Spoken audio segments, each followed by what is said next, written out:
Olá, o vídeo de hoje ele vai atender o pedido do amigo Edson Rocha.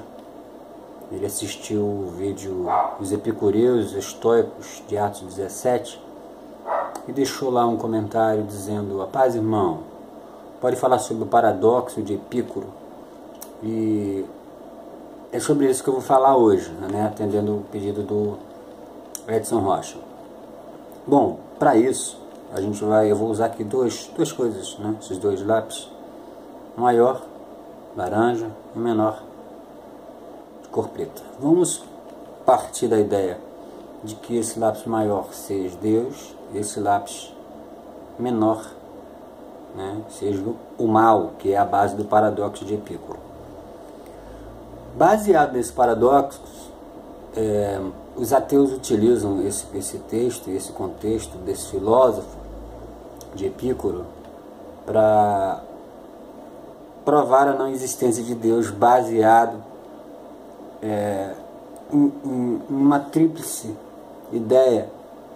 E eu nem vou usar as três ideias, porque eu acho que não vai ser necessário. Quando eu terminar o vídeo, você vai entender por que disso, Edson. Preste atenção, eles começam com a base de que Deus, né, segundo a Bíblia, é onisciente, onipresente e onipotente. Onisciente, ele sabe de todas as coisas a todos os momentos, né?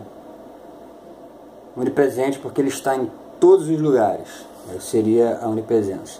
E onipotente, porque ele tem poder para tudo. Essas são as razões bíblicas usadas por Epicuro, né? Não seria nem contexto bíblico, no caso dele, ele usou o contexto da Taná e da Torá para fazer essa análise. Na visão de Epicuro, se Deus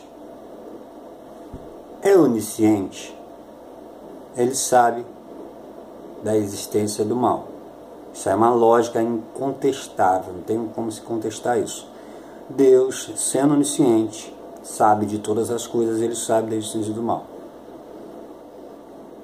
E aí Epicuro pega a onipotência, né, o poder que ele tem de fazer o que ele quer, e faz a seguinte análise: se Deus é onisciente, ele sabe aonde está o mal. Se ele é onipotente, ele pode destruir o mal. Mas se ele é onisciente e é onipotente, não destrói o mal porque tem esse poder, então ele não é benevolente. Ou seja, vou usar um termo bem chulo para você me entender, Edson. Ele faz de sacanagem. Ele sabe aonde está o mal, não destrói o mal e deixa o mal nos assolar, o mal nos afligir. Essa seria uma visão bem odierna do que a filosofia de Epicuro diz para nós, esse contexto de paradoxo. E aí ele parte da seguinte análise: se Deus é onisciente, sabe da existência do mal, se é onipotente e não destrói o mal porque não quer destruir, logo ele não é benevolente. Se Deus é benevolente e é onipotente, ele deveria destruir o mal. Se não destrói, é porque ele não pode. Essa é a visão de Epicuro. Se ele tem poder e é um Deus benevolente, ele vai destruir. Se não destrói, é porque ele não consegue destruir, logo Deus não existe. É a visão dele. Eu vou tentar explicar isso de uma maneira bem básica. Primeiro, paradoxo já começa com uma afirmação totalmente incoerente. Para um ateu, que Epicuro era ateu, ele não acreditava em nenhum tipo de Deus, ou que ele interferisse nas relações humanas, caso existisse, na visão dele, sendo um bom ateu, e para mim criar uma base, partindo do pressuposto de que Deus exista, partindo do pressuposto que mal exista, então não posso me dizer ateu. Qualquer base que eu tente criar baseado nisso, nessa infraestrutura, ou pegar um contexto da Tanar para tentar fazer um arranjo sobre isso, eu já vou criar uma sequência de problemas. Se eu quero provar a existência de Deus, eu tenho que provar isso fora do contexto onde ele está inserido, onde é a sua origem. A inércia de Deus, vamos dizer assim, começa com a Escritura, com a Tanar, com a Torá. Ali começa todo o lúdico da história bíblica. Então, quando Epícoro começa a dizer que Deus, se fosse onipotente, onipresente, ele faria isso, ele destruiria o mal, mas se ele não destrói o mal é porque ele não é bom, ele não é uma pessoa bondosa, porque na cabeça dele, se ele fosse bom, ele destruiria. Eu vou tentar explicar isso de uma forma bem básica. Um certo professor perguntou para um aluno algumas questões e chegaram na questão religiosa, e a pergunta era o seguinte: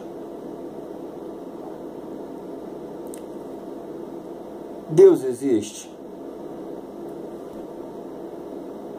E tudo que se tentava explicar a respeito de Deus, a pessoa tinha uma explicação lógica para dizer que Deus não existia, exatamente por contestar a visão de Epícoro sobre a existência do mal. Se Deus existe, ele não pode estar em todos os lugares, porque a Bíblia diz que onde o mal está, Deus não está presente devido ao mal, por não compactuar como Jesus, quando estava na cruz. Ele diz: Pai, por que me desamparaste? Porque sobre ele estava todo o pecado. Então, onde o mal está, é o famoso, aquela vérticezinha, né? Uma parte branca, uma parte preta, ali simbolizando bem o mal. E esse jovem, ele fez a seguinte pergunta: professor, o frio existe?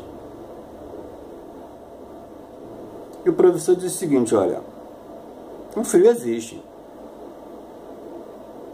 E o jovem disse: olha, professor, o frio, você me desculpa, mas o frio não existe. Aí, como não existe? Eu sinto frio. Não, professor. O que existe é o calor. O frio é a ausência de calor. Onde não há calor, automaticamente vai existir o frio. E para explicar a existência de Deus, foi uma linha muito lógica que ele usou. Ele perguntou: a escuridão existe? E o professor falou: sim. Ele falou assim: não, a escuridão não existe. O que existe é a luz. A escuridão nada mais é do que a ausência da luz. Eu vou dar esse exemplo aqui bem básico. Estamos aqui diante da luz. Suponhamos que, retratando esse contexto dentro do que eu vou fazer, que aquela luz ali seja Deus. Se eu estou diante de Deus, eu estou iluminado. Eu estou observando, vendo tudo. Eu consigo pegar o lápis, eu consigo mexer aqui, eu consigo fazer o que eu quiser. Por quê? Porque existe uma luz me iluminando. Existe algo que me dá condições de observar. Na visão desse jovem, a partir do momento que eu me afasto de Deus, o que acontece é isso: a escuridão. Logo, o mal nada mais é do que a ausência de Deus. Não é que Deus não possa estar, é que quando você está ausente de Deus, automaticamente você se insere no mal. Nada muda. A única coisa que fica diferente é que você não consegue enxergar nada, você não tem acessibilidade às coisas. Tudo permanece nos mesmos lugares, só que você não consegue enxergar. Por quê? Por causa da ausência da luz. Sendo para nós, como exemplo, Deus, se eu estou na escuridão e me aproximo de Deus, o que acontece? Acontece isso aqui. Logo, Deus, a luz, a força, o poder existe. O mal nada mais é do que a ausência de Deus. E esse mal ele pode ser visto e analisado de diversas formas e maneiras. Logo, quando ele diz que se Deus é onipotente e não destrói o mal, baseado pelo exemplo que eu disse, o mal nada mais é do que estar distante de Deus. Se eu estou distante da luz, automaticamente eu estou nas trevas. Não tem como existir só luz, não tem como existir só trevas. Não se na Antártica. Lá é sempre dia, sempre aquela claridão direto. Então, onde existe a luz, não haverá trevas. É exatamente isso que começa a narrar o livro de Bereshit, o livro de Gênesis. E disse Deus, haja luz. E houve luz. O que era o nosso planeta? Nosso planeta era isso. Uma escuridão, um breu total. Por quê? Não havia sentido, não havia lógica, não havia razão. No princípio que o Deus dos céus e a terra estava sem forma e vazia, e havia trevas. É isso aqui que você está vendo, sobre a face do abismo.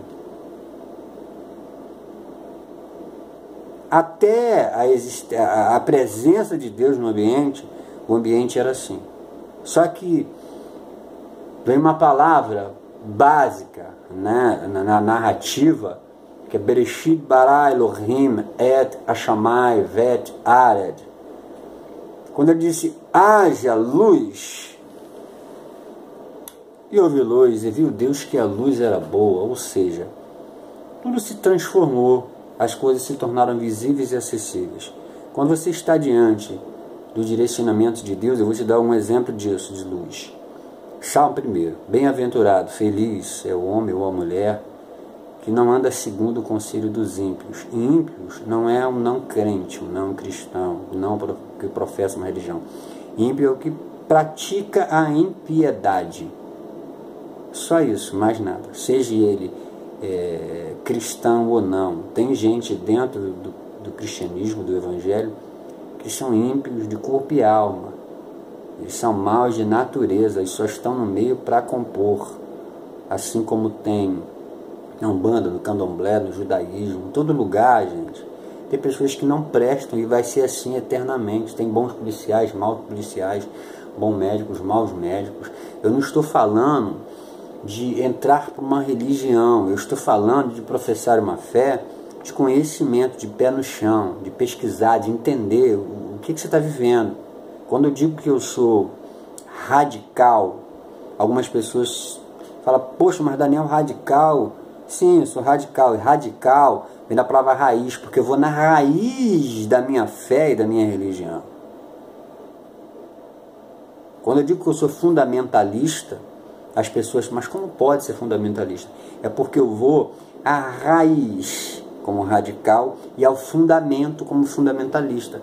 Só que as pessoas deturparam o sentido da palavra radical, assim como também deturparam o sentido da palavra fundamentalista. Logo, o paradoxo de Epícoro nada mais é do que uma visão totalmente torta do que Deus se propõe a fazer, daquilo que a gente consegue encontrar com evidência de fato dentro das Escrituras.